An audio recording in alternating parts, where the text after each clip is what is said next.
கிறிஸ்துவுக்குள் பிரியமான சகோதர சகோதரிகளே, உங்கள் அனைவருக்கும் என் அன்பார்ந்த வணக்கம். கடந்த நாட்கள் முழுவதுமாய் கர்த்தர் நம்மை கண்ணின் மணி போல பாதுகாத்து கொண்டார். எந்த தீங்கும் துக்கமும் துயரமும் நம்மளை தொடாதபடி அவர் நமக்கு காவலாளியாயிருந்து அயர்ந்த நித்திரையை கொடுத்தார். அது மாத்திரமல்ல, இருளில் நடமாடும் கொள்ள நோயை நம்மை தொடாதபடி நம்மை சுற்றிலும் காவலாளியாயிருந்து அவர் இரத்த கோட்டைக்குள்ளே மூடி மறைத்து பாதுகாத்து இந்த நாளையும் ஆயுசு நாட்களாய் கூட்டி கொடுத்த நம்முடைய தேவனுக்கு நன்றியோடு கூட ஸ்தோத்திரிப்போம். எப்பொழுதும் அவருக்கு நன்றி செலுத்தக்கூடிய இருதயம் நமக்குள் இருக்க வேண்டும். ஒரு சமயம் நாம் வீதியிலே நடந்து கொண்டு போகிறோம் என்று வைத்துக்கொள்வோம். நாம் ஏதாவது ஒரு பொருளை இல்லை ஒரு கட்சிப்பை கூட சரி விட்டு போகிறோம். அந்த கட்சிப்பை கொண்டு வந்து கொடுத்தவனுக்கு நாம் நன்றி செலுத்துகிறோம். ஐயா, நீங்கள் இந்த கட்சிப்பை கொடுத்தது கண்டு என்னிடத்துல கொண்டு வந்து சேர்த்தீங்க, உமக்கு நன்றி அப்படின்ட்டு சொல்லுகிறோம். ஒன்றுக்கும் உதவாது அந்த கட்சிப்பு. மிஞ்சி போனால் ஒரு 20 ரூபாய் மதிப்புக்குரிய கட்சிப்பாக காணப்படும். ஒருவேளை நாம் அவர்களுக்கு நன்றி செலுத்தவில்லை என்று சொன்னால் அந்த ஆத்துமா நம்மை இழிவாக பேசக்கூடிய ஒரு நிலை ஏற்படும். அப்படி இருக்கும் பொழுது நம் தாயின் கருவில் உருவான நாள் முதற்கொண்டு இந்நாள் வரைக்கும் நம்மை மகிமையோடு பாதுகாத்து கொண்ட தேவனுக்கு நாம் நன்றி செலுத்தக்கூடிய ஆத்துமாக்களாக இருக்க வேண்டும் அல்லவா? ஆமாம், எப்பொழுதும் அவருக்கு நாம் நன்றி செலுத்த வேண்டும். நாம் நன்றி செலுத்த அவரை ஸ்தோத்திரிக்க சாத்தான் தலையை நாம் நசிக்கிறவர்களாக காணப்படுகிறோம். சாத்தான் நம் பக்கமே திரும்ப மாட்டான்.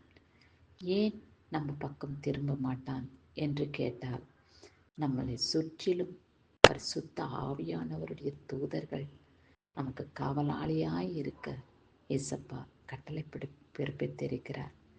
ஆகையால பிசாசின் தீங்கு நம்மளை தொடாதபடி அவர் நமக்கு காவலாளியாய் இருந்து பாதுகாக்க வல்லவராய் இருக்கிறார்.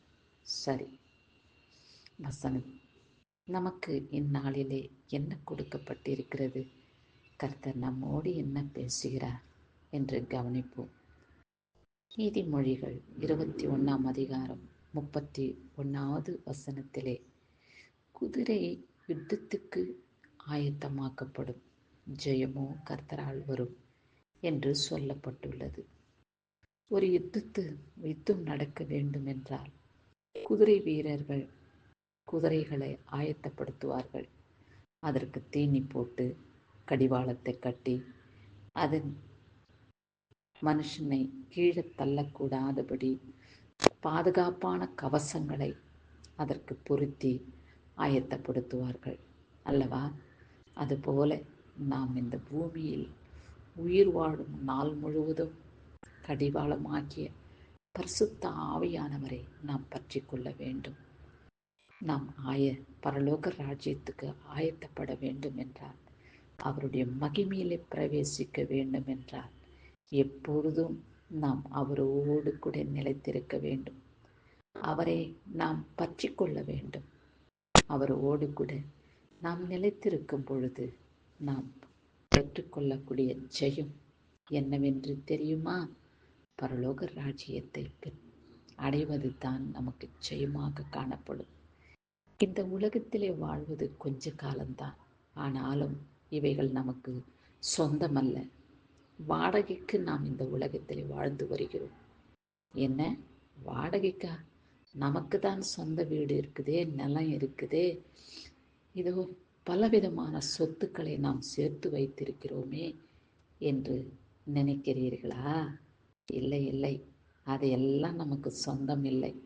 அதையெல்லாம் இந்த மண்ணுக்கு சொந்தமானவைகள். பூமிக்குரிய காரியங்கள் எது நடந்தாலும் அது சொந்தமானவைகளாக காணப்படாது. பரலோக ராஜ்யத்தில் பிரவேசிப்பதே நமக்கு சொந்தம். அவ்விடத்திலே நாம் சேரக்கூடுமானால் தேவனுக்கு சித்தமானபடி, அவருக்கு பிரியமானபடி மனத்தாழ்மையாய் நடந்து கொள்ள வேண்டும். எல்லாரிடத்திலும் நாம் பாசமாய் அன்பாய் நடந்து கொள்ள வேண்டும். நல்ல நடத்தைகள் நம் வாழ்க்கையிலே காணப்பட வேண்டும். ஏழை எளியவர்களை காணும் பொழுது அவர்கள் மீது பரிதபிக்க வேண்டும். அவர்களுக்கு உதவி செய்யக்கூடிய இருதயம் நமக்கு வேண்டும். இப்பேற்பட்ட நல்ல பண்புகளை கர்த்தர் எதிர்பார்க்கிறார். இந்த பண்பு உடையவனையே கர்த்தரை துதிக்கும், ஸ்தோத்திரிக்கும் இருதயம் உள்ளவனையே கர்த்தர் தமக்கென்று தெரிந்து கொண்டு பரலோக ராஜ்யத்தில் பிரவேசிக்க இடம் கொடுக்கிறார். நமக்கு ஒரு தாளந்து கொடுத்திருக்கிறார். அந்த தாளந்தை நாம் பயன்படுத்தி கொள்ள வேண்டும். அந்த தாளந்தின் நிமித்தமாய் பல ஆத்துமாக்களை பரிசுத்த வழியிலே நடத்திட வேண்டும். ஏசப்பா உங்களுக்கு செய்த நன்மைகளை மற்றவர்களுக்கு சொல்லி அவர்களை கூட நாம் சேர்த்து கொண்டு பரலோக ராஜ்யத்திற்கு செல்லக்கூடிய ஆயத்தமுள்ளவர்களாக தகுதிப்படுவோம். கிறிஸ்துவுக்கே மகிமை உண்டாகட்டும். ஆமேன்.